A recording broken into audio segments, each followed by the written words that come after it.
Welcome everybody to Victor's Forbidden Desire. Please do enjoy this next video. The desert remembered everything. It kept secrets in its red rock and its silence, pressed between the bones of men who had lived and died by choices made in the dark. 2 years of dust and distance could not undo what had been built between two men in the loneliest stretch of frontier land west of the Cimarron. Colt Hardin had ridden east, with a lie on his lips and another man's name burning in his chest. He told himself it was the right thing, the only thing a man of his kind could do when the weight of wanting pressed too hard against who the world expected him to be. He had been wrong. Every mile back proved it. If you want to hear uncensored, too hot for YouTube stories, check out my Patreon in the description. Tell us where you are watching from and subscribe. The morning Colt Hardin rode back into Redstone Flats. The sun was still half buried behind the eastern hills, painting the sky in shades of copper and rust that looked almost like blood dried slow on old leather. He had not slept in 2 days. His horse, a dun mare named Perdition, moved with the mechanical patience of an animal that had learned to ignore its rider's restless shifting in the saddle. Colt's jaw was stubbled past the point of intention, his hat pulled low, his coat carrying the dust of 4 territories. He looked like a man who had been running a long time and had finally stopped, not because he had found peace, but because his legs had given out beneath him. The town looked the same. That was the cruelest part of it. Redstone Flats had not mourned his leaving, had not reshuffled itself in grief, had not done a single thing to mark the passage of 2 years. The general store still leaned slightly to the left. The water trough out front of the livery was still cracked along one side, patched badly with river clay that never quite held. The old pine at the edge of the main road had dropped one more large branch, but that was the only change Colt could see, and even that felt like an accusation rather than a comfort. Time had moved here without him. The land had continued breathing without his presence. Only one thing felt different, and it was not a thing he could see. It was a thing he carried. He tied Perdition to the rail outside the livery and stood for a moment with both hands resting on the worn wooden post, looking down at the cracked earth beneath his boots. 2 years was a long time. Long enough for a man to convince himself he had moved past something. Long enough to take up work in a city that smelled like coal smoke and ambition, to sit across supper tables from women who had soft voices and bright eyes and whose laughter sounded like bells, and to feel absolutely nothing. Not cruelty toward them, not disdain. Just nothing. A vast and exhausting nothing that had eventually worn him down to a single, inescapable truth. He had left the only thing that had ever felt real, and he had done it because he was afraid. His name was Sawyer Voss. He ran the Voss spread 3 miles outside of town, a modest operation by some standards, but tight and clean and well managed, which said everything about the man who kept it. Sawyer was not the biggest rancher in the county. He was not the loudest voice at any table. He was the kind of man who measured twice and drove the nail once. Who kept his fences straight and his words straighter, who had a way of looking at a problem with those dark, steady eyes of his until the problem seemed to rearrange itself out of sheer embarrassment. Colt had worked for him for 14 months before everything unraveled, before one particular evening in the barn during a late storm had changed the shape of everything Colt thought he understood about himself. He had not written. He had told himself there was nothing to write that would not make things worse. He had told himself Sawyer was better off, that a man like Sawyer deserved more than the complications Colt brought with him, that the clean silence of absence was kinder than the tangled mess of staying. He had told himself these things so many times across 2 years that they had worn grooves into his thinking, the way a river wears grooves into stone, and he had mistaken the grooves for truth. But grooves are not truth. They are just the shape that repetition leaves behind. He pushed off the post and walked toward the livery to arrange for Perdition's care. The liveryman was a heavyset fellow named Doss, who had worked that same spot since before Colt had first arrived in Redstone Flats. Doss looked at him over the half door of the stable with the particular expression of a man who had seen many people come and go and had long ago stopped being surprised by their return. "You been gone," Doss said. It was not a question. 2 years, Colt said. Doss grunted, took the mare's reins, and ran a practiced hand along her flank. "She is tired." "We both are," Colt said. Doss looked at him again, with that flat, unhurried gaze that said he had already figured out something Colt had not yet said aloud. He took perdition inside without another word, and Colt was grateful for it. He did not have the language yet for what he was doing here. He barely had the courage. He took a room at the boarding house on the far end of town, run by a widow woman named Prentice, who had a strict policy about no drinking on the premises and an equally strict policy of not asking questions about where her boarders had been or where they were going. It was exactly what he needed. He paid for 2 nights, carried his saddlebag up to the narrow room on the 2nd floor, and sat on the edge of the bed, looking at his own hands for a long time. They were the same hands. They had done the same work. I roped the same cattle, handled the same tools. But they had also spent 2 years reaching for things that had no warmth in them, and they showed it somehow. They looked like the hands of a man who had been working hard at the wrong life. He didn't go to the Voss spread that first day.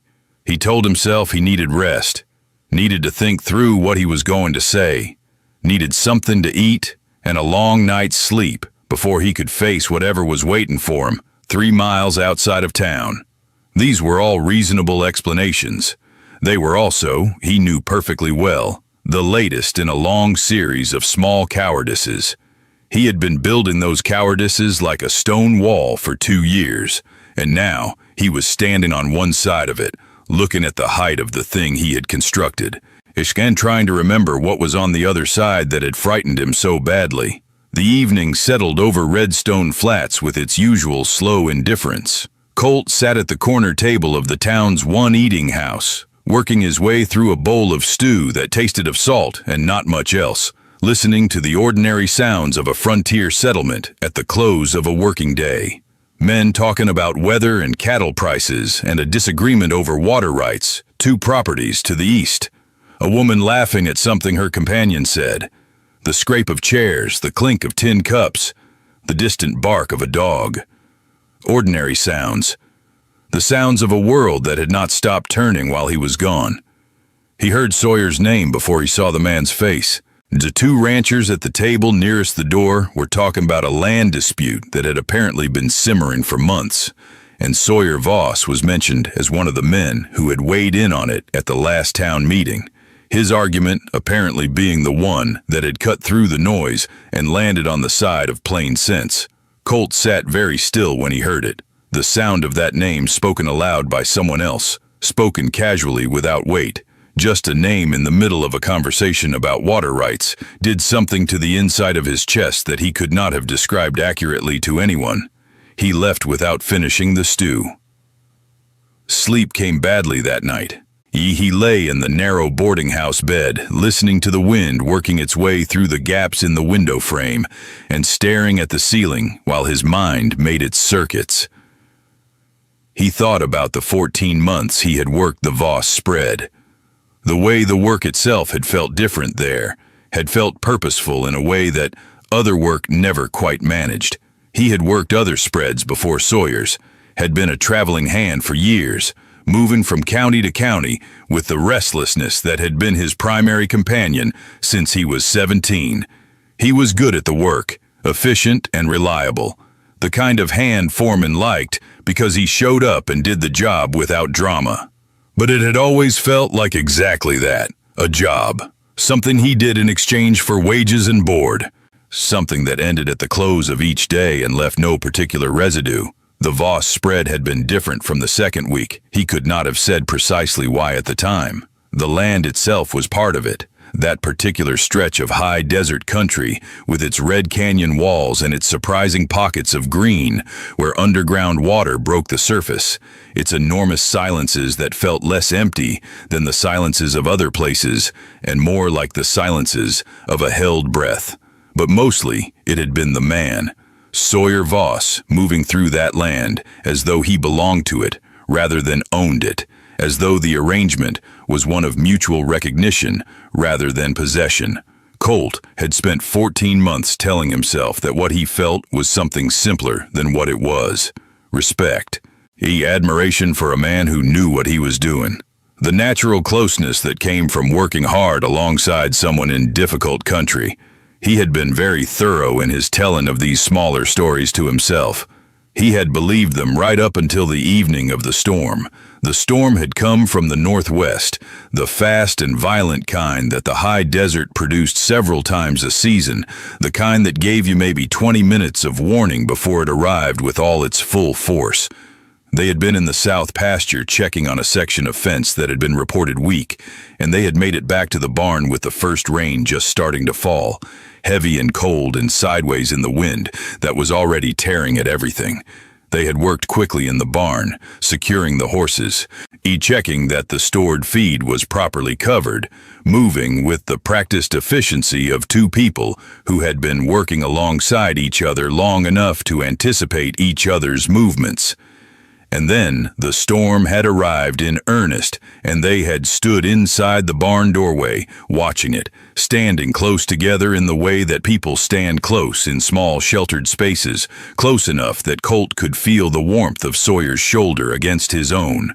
Sawyer had said something quiet about the rain being needed, about how the south pasture grass had been looking thin, and Colt had turned to respond, and found that the distance between them was less than he had realized, and that Sawyer was already looking at him. And what he saw in those dark, steady eyes was the same thing he had been working for 14 months to not see in his own. The moment had lasted 3 seconds, maybe 4. Long enough for everything to change. Long enough for 2 years of careful not knowing to become impossible to maintain. Colt had been the one to step back. He had said something about the horses, something practical and ordinary, and he had moved away to the far end of the barn and kept himself busy with tasks that did not need doing. And Sawyer had let him. That was the thing that had lived in Colt's chest ever since, like a stone he could not dislodge. Sawyer had let him step back, had not pressed, had not spoken, had not made it worse, had simply continued standing in the doorway, watching the rain with the same quiet self-possession he brought to everything. And Colt had taken that grace and translated it, as fear always translates grace, into permission to run. He had ridden out 3 days later with his wages and a short explanation that had been mostly untrue. Lying in the narrow boarding house bed 2 years later, Colt could feel the exact shape of every word of that lie. He had said there was work in the territories, had said he had heard of an outfit east of Tucson that was hiring, had said it had been a good 14 months, but he was a traveling man, and it was time to move on. All of it technically possible, none of it true. And Sawyer had stood on the porch of the ranch house with his arms at his sides, looking at Colt with those eyes that missed nothing and saw everything, and had said 2 words, "Take care." Not angrily, not with bitterness or accusation, just 2 words, measured and clear, the way all of Sawyer's words were measured and clear. And Colt had ridden away from them, and had not stopped until the Redstone Flats town line was well behind him. He rose before dawn. There was no point lying there any longer. The ceiling had nothing more to offer him.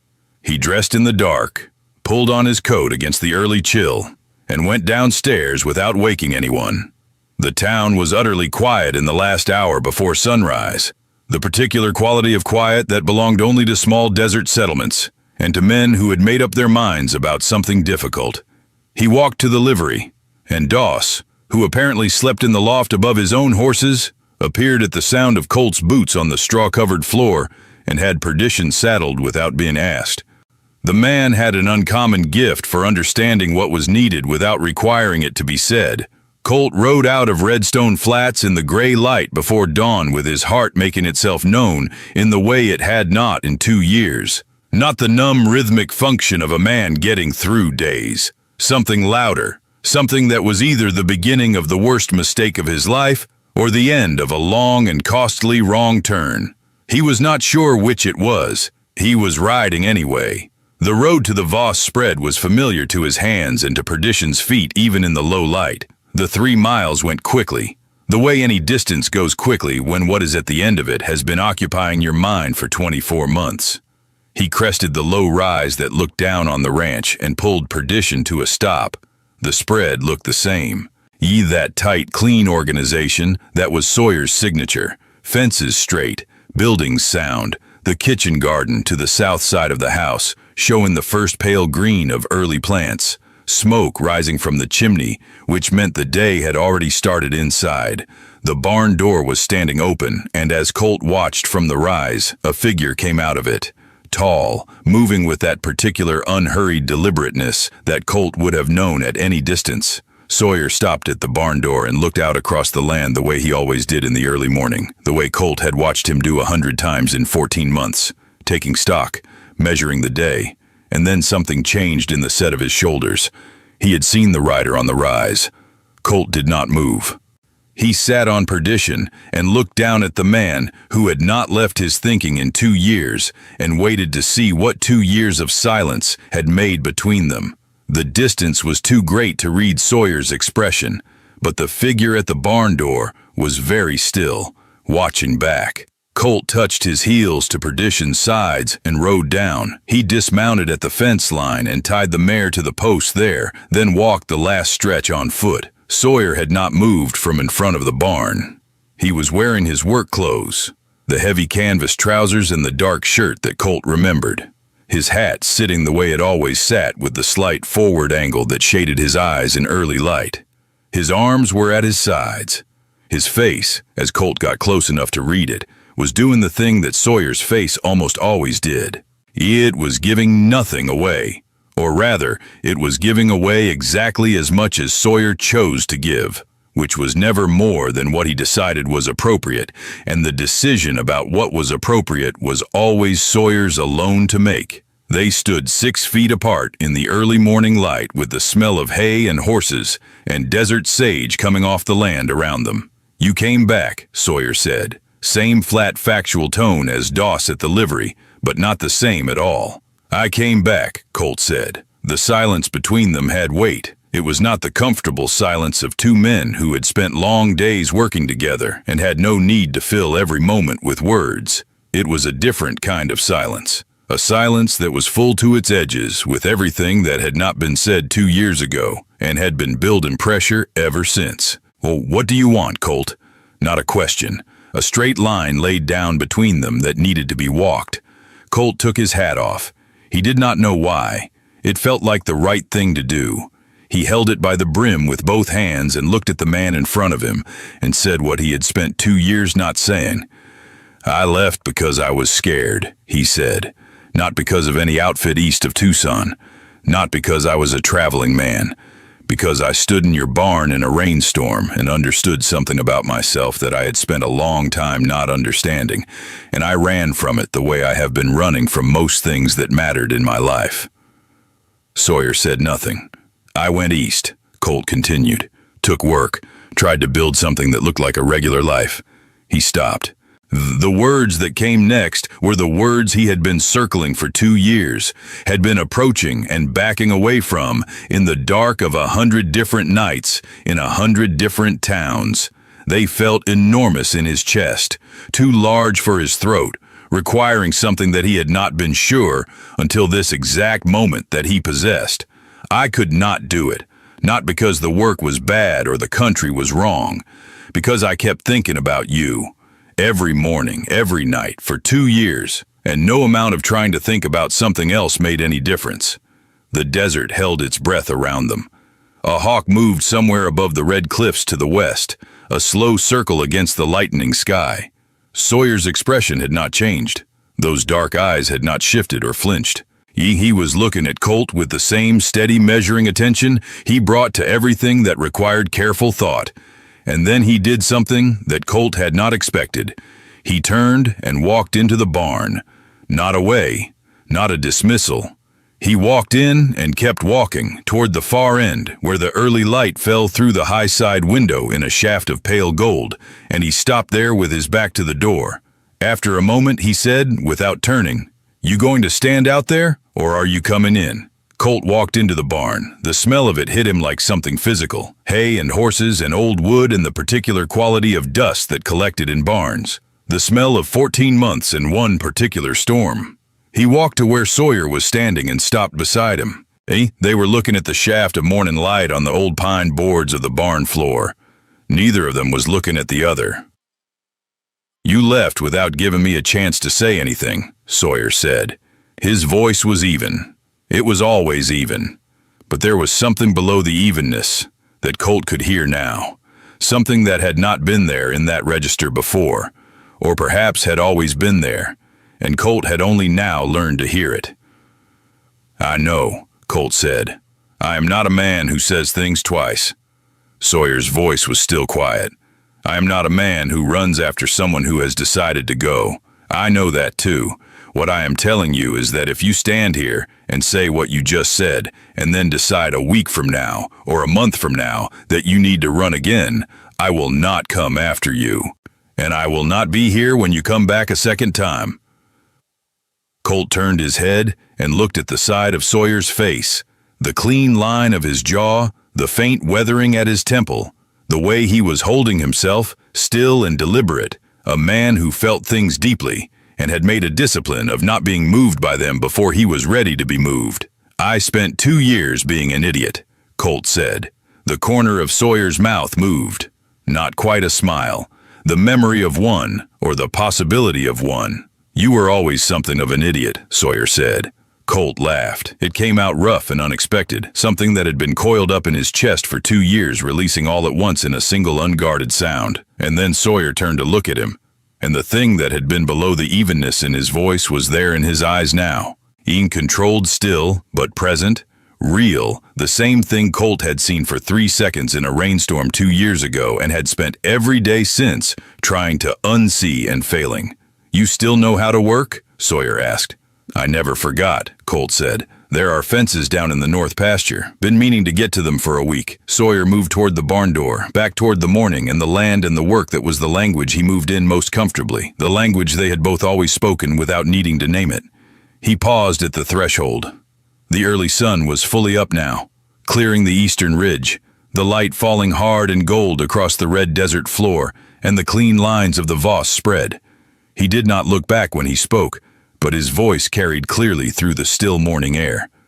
"Glad you came back, Colt. The 3 words, the same economy as everything else." But Colt heard every layer of them, all the 2 years' worth of silence they had absorbed, all the weight they were carrying without complaint. He settled his hat back on his head and walked toward the door. The north pasture fence was waiting. There was work to do, and for the first time in 2 years, that felt exactly like enough. The morning stretched long and warm across the Voss, spread as Colt and Sawyer loaded the wagon with post timber and wire and tools from the barn, moving with the familiar ease of 2 people who had once known each other's rhythms well and were finding that those rhythms had not entirely faded with distance and time. There was something in the way they moved around each other in the confined space of the barn that said the muscle memory of partnership did not obey the same rules as other kinds of memory. It did not require maintenance. It was simply there, waiting, like water beneath desert ground. They drove the wagon north across the spread in the early light, the land opening up around them into that particular high desert beauty that Colt had spent 2 years trying to replace with other landscapes and failing. The red canyon walls catching the morning sun on their upper faces, while their lower halves stayed in cool shadow. The sage, that color that was blue and green at once, stretching in every direction. Hawks working the thermals above the rises. And the silence, the Voss spread silence that was not empty, but inhabited, full of the specific presences of this exact piece of earth. Sawyer drove with one hand on the lines and his eyes on the land ahead, checking it the way he always checked it, not anxious observation, but steady assessment, the habit of a man who was responsible for something and took the responsibility seriously. Colt sat beside him on the wagon bench with his shoulder occasionally touching Sawyer's when the wheels found a rut, and each time that happened, he felt it with a sharpness entirely out of proportion to what was actually occurring. A shoulder touching a shoulder, the most ordinary thing in the world. The north pasture fence had taken damage from what looked like a winter storm. 2 posts broken at the base, a significant section of wire down and tangled.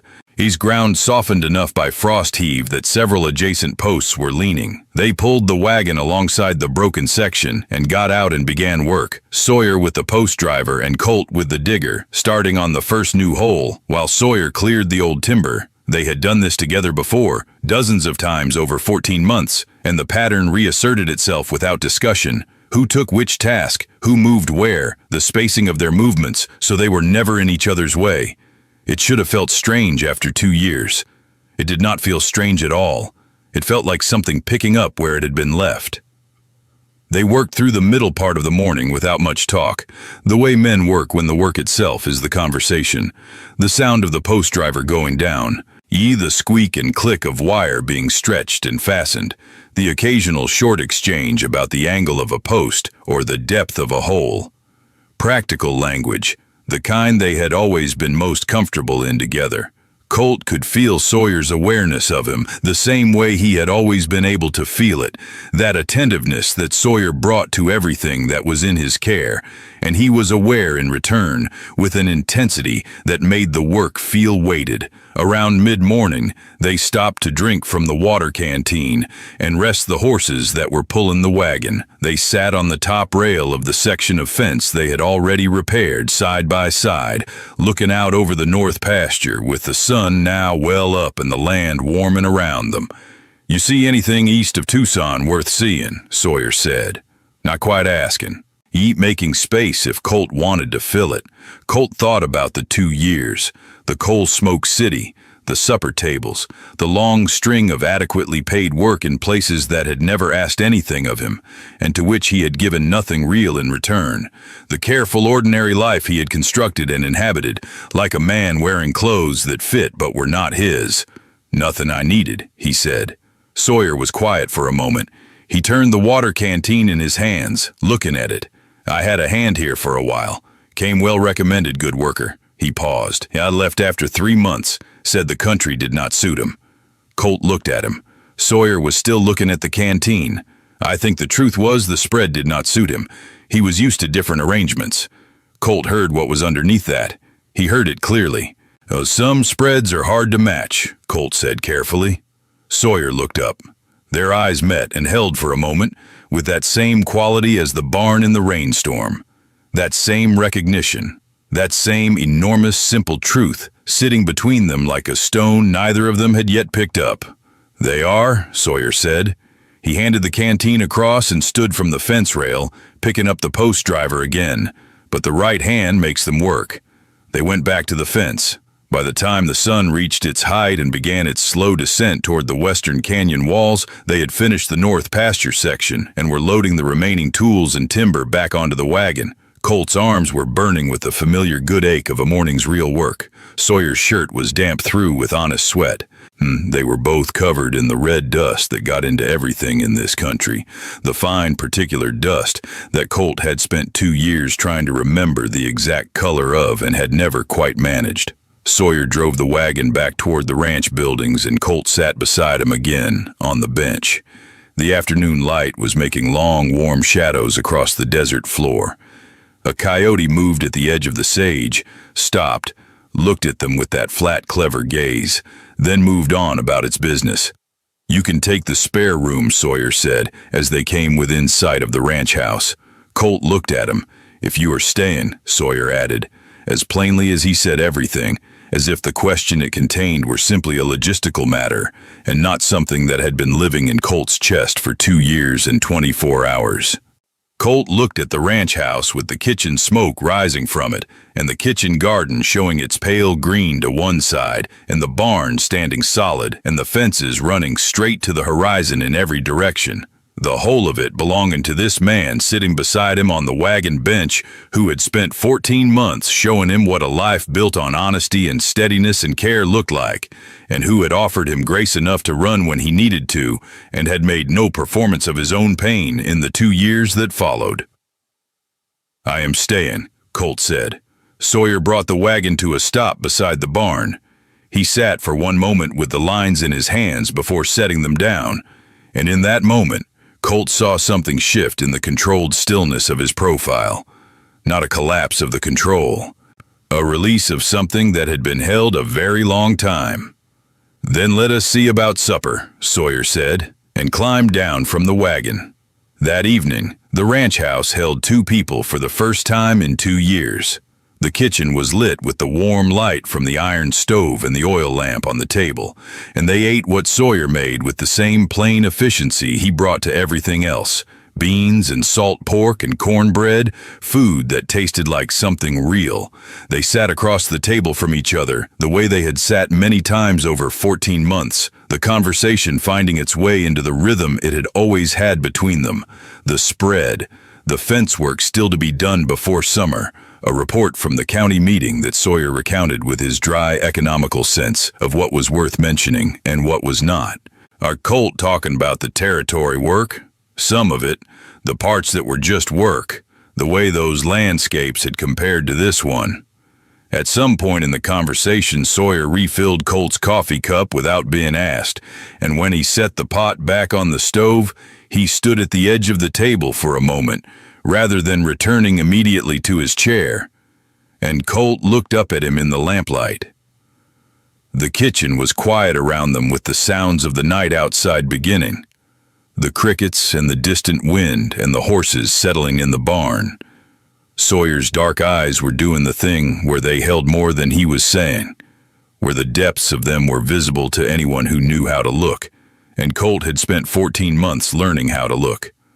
"I should have said something," Sawyer said. That evening, in the barn, he was not apologizing. He was not reopening an argument. He was doing what he always did with things that mattered, naming them plainly so they could be accounted for.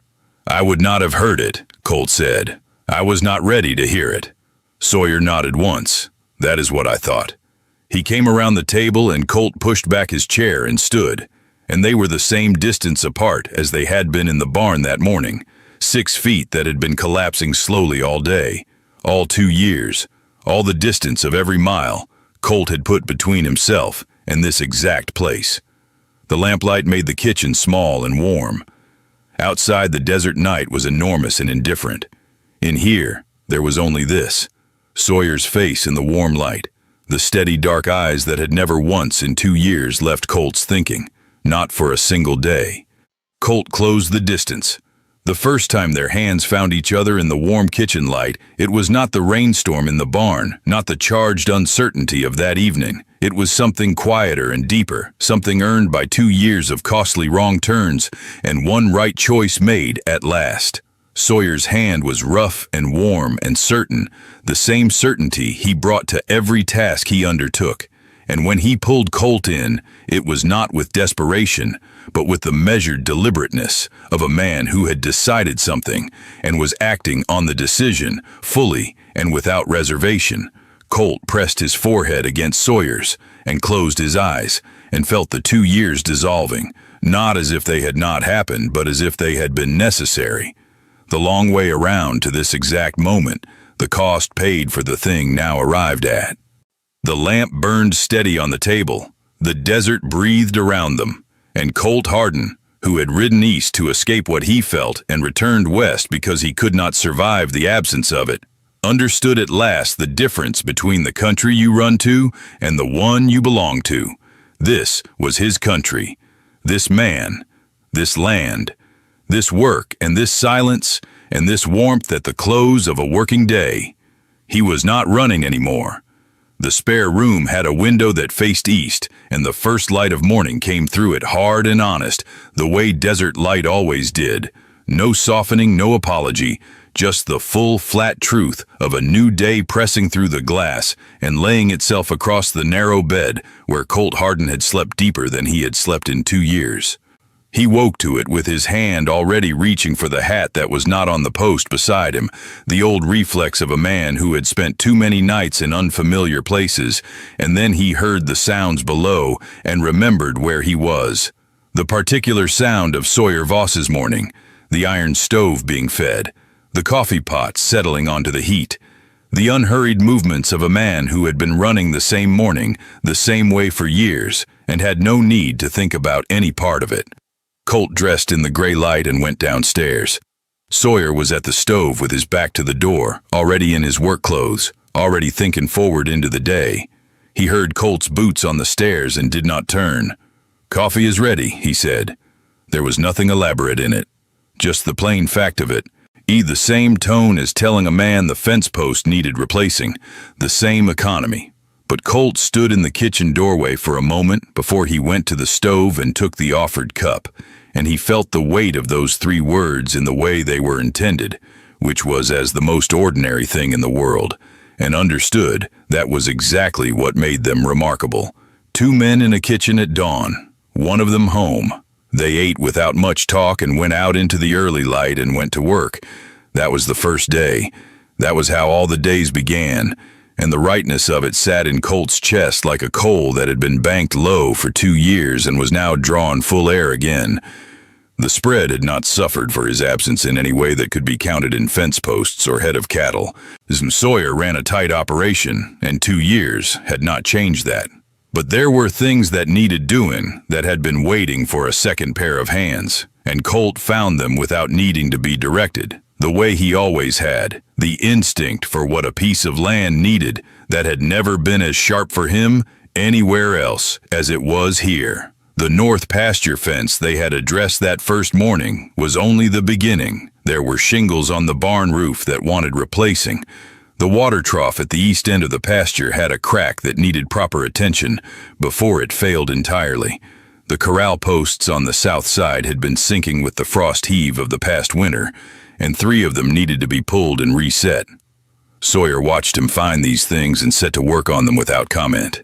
The same quiet acknowledgement he brought to all things that were proceeding as they should.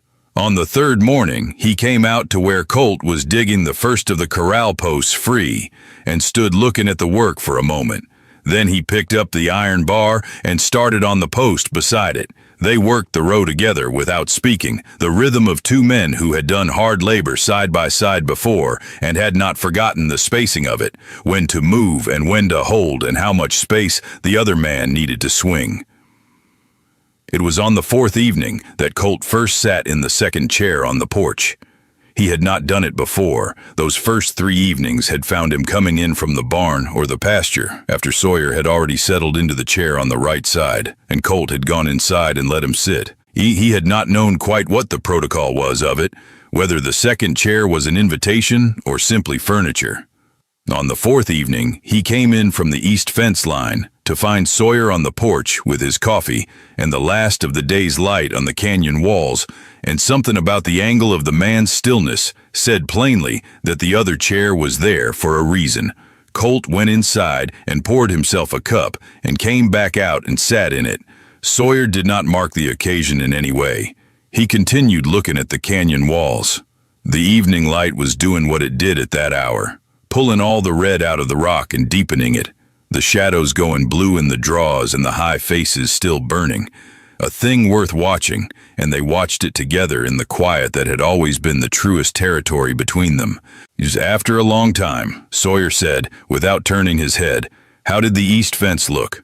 "Soft in 2 spots near the creek crossing," Colt said. "Nothing broken yet, but it will need attention before winter." Sawyer nodded once. "We will get to it." That was all. But something in the plain of it sat in the air after the words had gone, and Colt let it sit there and felt it settle into the ground between them like a post driven true. The days built on each other the way working days did on a spread that had real work to do and men willing to do it. There was always something. The cattle needed moving to fresher grass in the north section. A section of the barn roof finished its slow surrender and required immediate attention before the rains came. A ranch hand from the neighboring Aldous Crane spread came by to say that one of Sawyer's bulls had pushed through a weak section of the shared fence and was making himself at home on Crane's east pasture, and Colt rode out with Sawyer to collect the animal and make good the fence before Crane himself had cause to make a visit about it. The bull was a big roan animal with a disposition that suited his size, unhappy about being separated from the grass he had found on the far side of the wire, and communicating this clearly with his posture and his noise. Colt cut wide around to the east to push him back, while Sawyer came in from the north, the old geometry of 2 men working cattle together, each reading the other's position without needing to see it directly. The animal moving the way animals moved when the pressure was applied from the right angles. They had the bull back through the gap, and the gap wired shut in under an hour. Colt came around on his horse and found Sawyer already off his, checking the tension of the wire with his hand, his hat pushed back on his head, and sweat showing dark on the back of his shirt. "He handles well still," Sawyer said, meaning the bull did not fight much once he understood the direction. Colt put his hands on his saddle horn and looked down at him. "Most things move easier when the pressure comes from where they do not expect it," he said. Sawyer looked up at him. There was something in the dark eyes that held for a moment, the same quality as the barn in the storm 2 years past, that awareness behind the steadiness. Then he went back to checking the wire. "That is true of most things," he said. They rode back to the spread in the long afternoon light with nothing more said about it, but the air between them as they rode carried the weight of it, the long, careful conversation they were having without words, the one that had been going on since the first morning and was proceeding at the pace that Sawyer moved through everything that mattered, which was the pace of a man who was certain of his direction and saw no need to hurry what was already inevitable. There came a morning in the second week when Colt rode into Redstone Flats alone to bring back supplies. It was the first time he had been in town since that first morning with Perdition at the livery rail, and he rode in with the awareness that a man carried when he knew a place was watching him.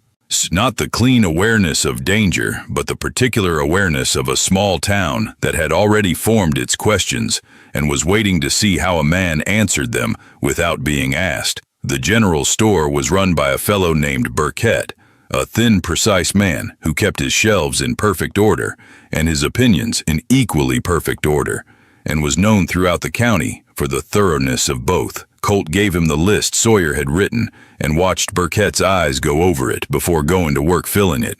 The prices called out and written down with no particular conversation, which was unusual for Burkett, who was not a silent man by habit. The silence told its own story. Colt paid and loaded the wagon and was tying down the last of the sacks when a hand came down on the back of the wagon rail beside him. It was a man named Greer, a cattle buyer who came through Redstone Flats twice a season and whose business required him to know the condition and character of every outfit within 30 miles. He wasn't a cruel man. He was a practical one, which in the frontier country amounted to much the same thing in its effects. "Heard you went back to Voss," Greer said. He said it the way a man said the weather was coming in from the north, a piece of information being confirmed rather than a judgment being delivered. "That is right," Colt said. He went on tying the knot. Greer was quiet a moment. He produced a thin cigar from his coat and bit the end off and spit the piece into the dust. "Good spread, the Voss place. Always been a well-run operation." He paused. "Voss himself has got a reputation for being straight in his dealings." "He is straight," Colt said. Greer lit the cigar and let out a slow breath of smoke. "Men like that are harder to find than good bottomland," he said. He looked at Colt with the flat, appraising eye of a man who spent his days sizing up the value of things. "There are folks in this county who will make their opinions known about the arrangement you have got out there. You understand that?" "I understand it," Colt said. "And you are staying regardless." "I am staying regardless." Greer nodded once, slowly, in the manner of a man completing a calculation that had come out as expected. He turned the cigar in his fingers. "I will tell you what I have told one or two other men who asked my opinion on the Voss spread over the years. A well-run operation is a well-run operation. Good cattle, sound land, honest books. The rest of it is none of my business, and less of my concern." He tipped his hat and walked on down the street. Colt finished tying the wagon and climbed to the bench and sat a moment before moving Perdition out. He looked at the front of Burkett's store and at the feed store across the street, where two men stood on the porch, talking without quite looking at him, which was the frontier way of watching a man while you thought about him. He looked at all of it and weighed it the same way he had weighed it in the evenings on the porch of the Voss spread, the full honest accounting of what it cost and what it was worth. And when he had finished weighing it, he touched the lines to Perdition's neck and drove the wagon out of Redstone Flats toward home. 3 miles of red road with the canyon walls rising to the east and the sage stretching under a sky that held no opinion of any man's business. When the ranch buildings came into view and Sawyer appeared from behind the barn with his hat pushed back and his eyes already on the approaching wagon, Colt felt the full weight of the 2 years and what it had cost, and felt too the plain rightness of arriving finally at the correct place. The trouble with Crane came on a Thursday. The trouble with Crane came on a Thursday. Not the bull. The bull was settled. The trouble was a different order of thing, and it arrived in the shape of Crane himself, riding into the yard at mid-morning with the look of a man who had been chewing on something for several days and had finally swallowed enough of it to come and say the rest. He was a big man, Crane, with a broad red face and the kind of voice that had been trained by years of speaking across wide open spaces.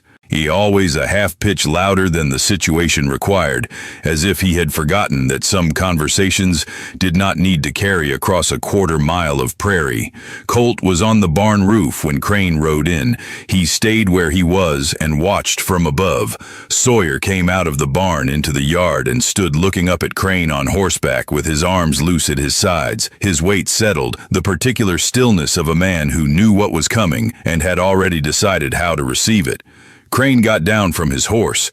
He did not bother with any preamble.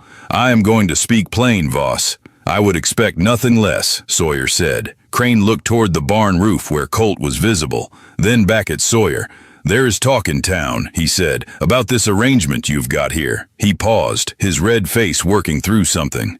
"I am a plain man, and I do not deal in rumors. But there is talk enough that I think a man ought to hear it direct from the source before he decides what he thinks of it." "What is it you want to know?" Sawyer said. His voice had not changed by so much as a quarter note. He might have been discussing the price of feed grain. Crane pulled at the brim of his hat. "Are you in this hand of yours?" He stopped. There was some discomfort in him that was not entirely mean-spirited. Colt could see it from the roof. The discomfort of a man who had been told to be suspicious of something and was not entirely sure his own suspicion was righteous. "Are you and him?" He stopped again. "We are partners on this spread," Sawyer said. "That is what we are."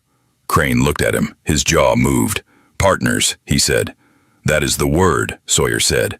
He let it stand without addition. He did not offer more than had been asked for, did not defend what had not been accused, did not elaborate where elaboration would be giving Crane more than Crane was owed. Partners on this spread, a plain statement of true fact, comprehensive in what it meant and saying exactly as much as it chose to say. Crane looked at him for a long moment. Then he looked up at Colt on the roof, then back at Sawyer. His expression went through several things. Finally, it arrived somewhere that was not quite acceptance and not quite withdrawal, but was the expression of a man who had come looking for a fight and found instead a wall with no handle on it. "I have got a fence line that needs discussing," Crane said, and his tone had shifted, the confrontation draining out of it. Leaving behind only the ordinary business of 2 neighboring ranchers. The section up near the North Creek. "My cattle keep finding soft spots. We can ride it together and see what needs doing," Sawyer said. That suited Crane. He mounted back up and they rode out, and by the time they returned 2 hours later, the fence line was agreed upon, and the matter of the talk in town had been folded away into the ordinary business of neighboring spreads, and neither man brought it out again. Colt watched Sawyer unsaddle Crane's horse for him at the post and exchange a few last words, and he understood something about the man he had come back to that he had not fully understood before, or had understood in pieces, but not as a whole. Sawyer Voss did not win arguments by engaging them. He moved around them, rerouted them. He gave them nowhere to gain purchase. It was a skill built over years of being a certain kind of man, in a world that had not been designed with that kind of man in mind, and it had made him something very particular. Patient and quiet and harder to move than Canyon Stone. Crane rode out and Sawyer came back toward the barn and looked up at Colt still on the roof. "You heard all of that," Sawyer said. "Most of it," Colt said. Sawyer considered this. He pulled the makings of a cigarette from his breast pocket and built one with the practiced ease of long habit, lit it off a match struck on the fence post. Smoke drifted up toward the roof. He looked at the tip of the cigarette for a moment. Then he looked up at Colt. "It will not be easy," he said, "having this be what it is in a town the size of Redstone Flats. Colt set down the hammer he had been holding and looked down at him. "I know that. I'm not asking you to weigh it again," Sawyer said. "I know you weighed it before you rode back in." He drew on the cigarette. "I'm telling you what I know of it, so there is nothing between us that has not been said plain." "What do you know of it?" Colt said. Sawyer exhaled slowly. "I know that some men in this county will not do business with me if they decide they know what kind of man I am. I know that Crane is half convinced already and will likely convince himself the rest of the way before summer. I know that the talk in town is the kind of talk that does not stop itself, only shifts its shape." He was quiet a moment. "I have known all of it for years. I have managed alone because the alternative was not something I was willing to do." "What alternative?" Colt said. Sawyer looked at him steadily from below, pretending to be something I am not. The afternoon was quiet around them, the desert stretching in every direction, under a sky so blue it looked painted.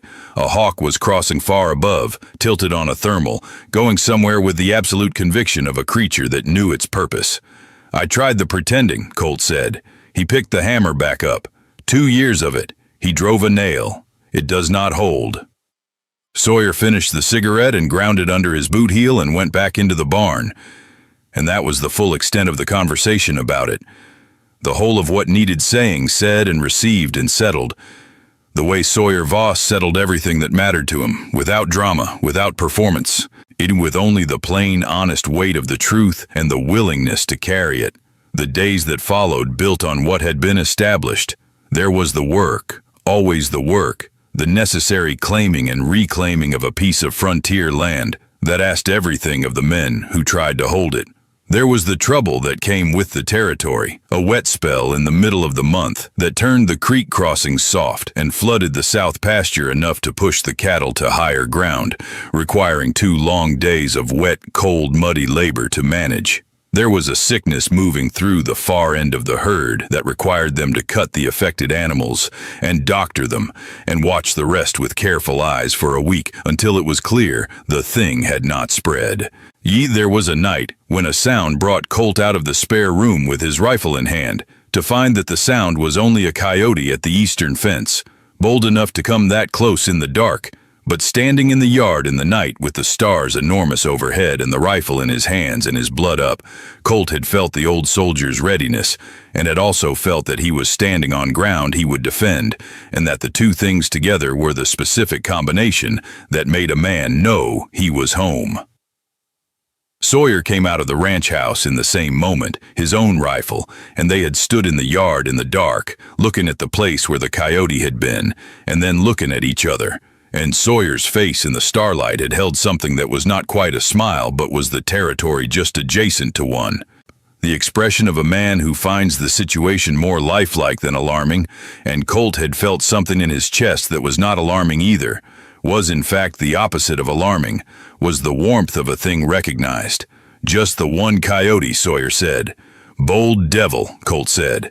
They stood a moment longer looking at the night and then went back inside, and that was all of it. But Colt lay awake for a while after, looking at the spare room ceiling in the dark, feeling the shape of what was true between them, the nearness of it, the way it had been pressing closer with every passing day, the way weather pressed before a storm. Not threatening, but inevitable. The kind of change that the land itself could feel coming before it arrived. One evening, near the end of the 3rd week, they sat on the porch as they had been doing. The canyon walls going dark ahead of the sky above them, the stars coming in one at a time from the east. Sawyer was building a cigarette with the unhurried patience he brought to that particular task. Colt had his coffee and was watching the last color leave the rock faces to the west. "What will you do?" Sawyer said, "when the county asks for your history?" He was not looking at Colt. He was looking at the cigarette taking shape between his fingers. They will want to know about the 2 years, where you worked, who can speak for you. A man's history is his character out here, and a man who comes back to a spread after 2 years away wants a reason attached to the coming back. "I will tell them the truth of it," Colt said. "That I worked honest and the work did not suit me, that this spread suited me and I came back to it." Sawyer lit the cigarette. "Some will not find that sufficient." "Some will not," Colt agreed. He drank his coffee. There is not much I can do about what a man decides is sufficient."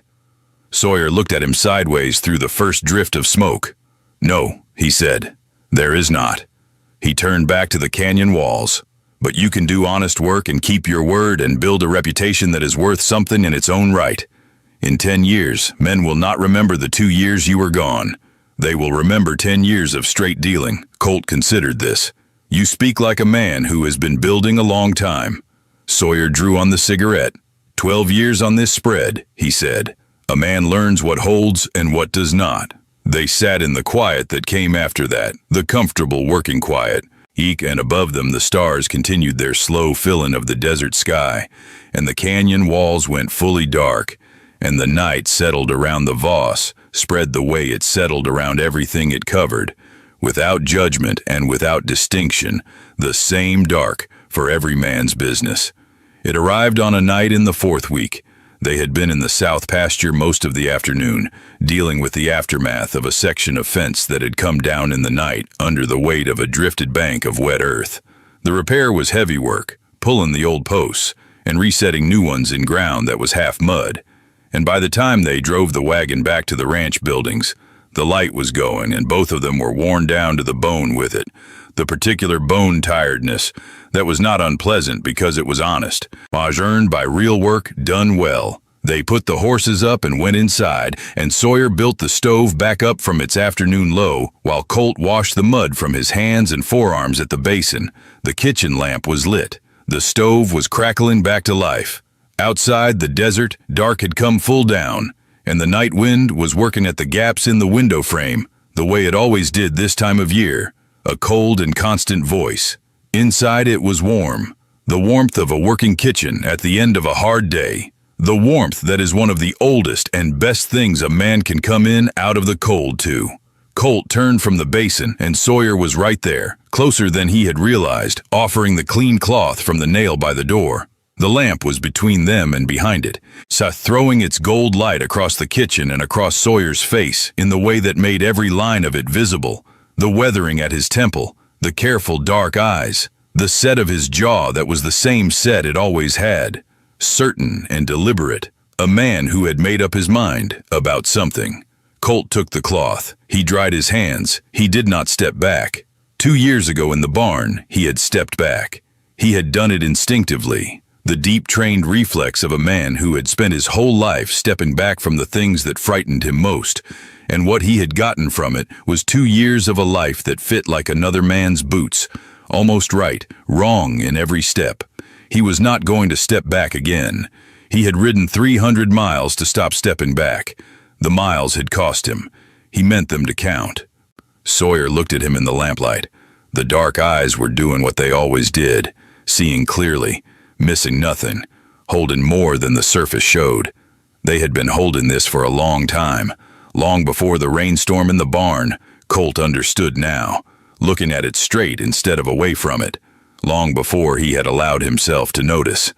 The patience of those eyes was the patience of a man who had known what was true and had held it without forcing it, waiting for the other man to find his own way to the same place. Colt Hardin was done finding his way.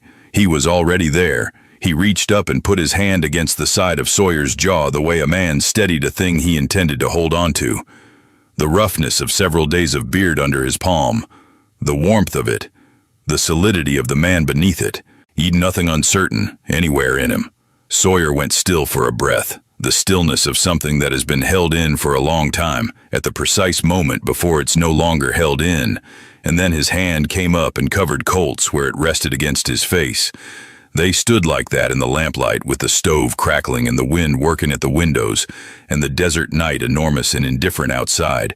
And in here, nothing but this, 2 men and the lamp and the warmth and the truth that had been waiting between them through 14 months and 2 years and every mile of wrong road in between. Sawyer pulled him in and Colt went without argument, without the old flinch, without any part of the reflex that had wrecked 2 years of his life. What happened in the warmth of that kitchen was not desperate, and it was not wild. It was the thing that happened between men who had earned their way to each other through real distance and real cost, quiet and full and absolutely certain of itself, the way the right things always were when they finally came clear after a long time of moving through the wrong country. The lamp burned steady, the stove held its heat, and outside the canyon walls stood in the dark, the same as they had stood for 1,000 years, indifferent to the small affairs of men. And Colt Hardin pressed his forehead against Sawyer's and closed his eyes and felt the 2 years dissolve away from him like trail dust in the first hard rain. Not forgotten, but finished. The account of them settled and done. The morning after came in through the east window the same as always. Rooster at his work, horses in the barn, wind in the sage. The ordinary sounds of the Voss spread beginning its day. Colt dressed and went downstairs. Sawyer was at the stove. Coffee was made. He looked at Colt when he came into the kitchen, and the dark eyes held everything they had always held, plus something that had been released from behind whatever door had been keeping it. Something that was not dramatically different, but was permanently different. A door open for good that had been closed before. "Good morning," Sawyer said. "Good morning," Colt said, and took the offered cup. They drank and looked out at the early light through the kitchen window. The canyon walls were catching the first sun on their high faces. The cattle were beginning to move in the pasture. The kitchen garden showed its pale rows of early green beside the house. Everything the Voss spread was. "I'd laid out in the morning light, plain and clean, and asking for the day's work to begin. The northeast fence needs riding today," Sawyer said. "There is a section I have not checked since before the wet spell." "I will take the north half," Colt said. "You take the south, and we will meet at the creek crossing." Sawyer nodded. There was a county meeting at the end of the month. Water rights on the Valley Creek, something Prescott had been pushing for a season. He had mentioned it twice now, which by Sawyer's measure of repetition meant it was worth attending. He told Colt this, and Colt said he would go, and Sawyer said he thought it would be useful to have 2 voices from the spread rather than one, and that was the extent of that conversation. But it sat between them in the way that such things sat when both men understood what they meant below their plain surface meaning. 2 voices from the spread, partners on this spread, a thing that was being built in the ordinary language of ordinary days and was the more solid for it. They finished their coffee and went out into the morning. The land received them the way it always did, without sentiment or welcome. The high desert doing only what it did, which was to be itself entirely, demanding and beautiful and vast in every direction. Colt saddled his horse in the barn and led her out into the yard and swung up, and Sawyer was already mounted beside him, his hat set the way it always sat with the forward angle, his eyes on the northeast where the fence line waited. It was the same morning it had always been on the Voss spread. The same work, the same land, the same man sitting the same horse beside him, and it was entirely different from every morning that had come before it, because the difference was not in any of those things, but in Colt Hardin, in the final dropping away of the weight he had been carrying since a rainstorm 2 years past, in the plain and simple fact of being in the right place with the intention of staying there. Some men ran a long time before they found the thing they were running from was also the thing they were running toward. Some men paid a high price for the distance they put between themselves and the life that was waiting for them. The price was real, and the distance was real, and neither of them could be undone. But the thing that had been waiting was also still there when the running stopped, patient as canyon stone, steady as the man who rode beside him. Now into the morning light of the country, they were going to hold together. Sawyer touched his heels to his horse and moved out toward the northeast fence line. Colt Hardin fell in beside him.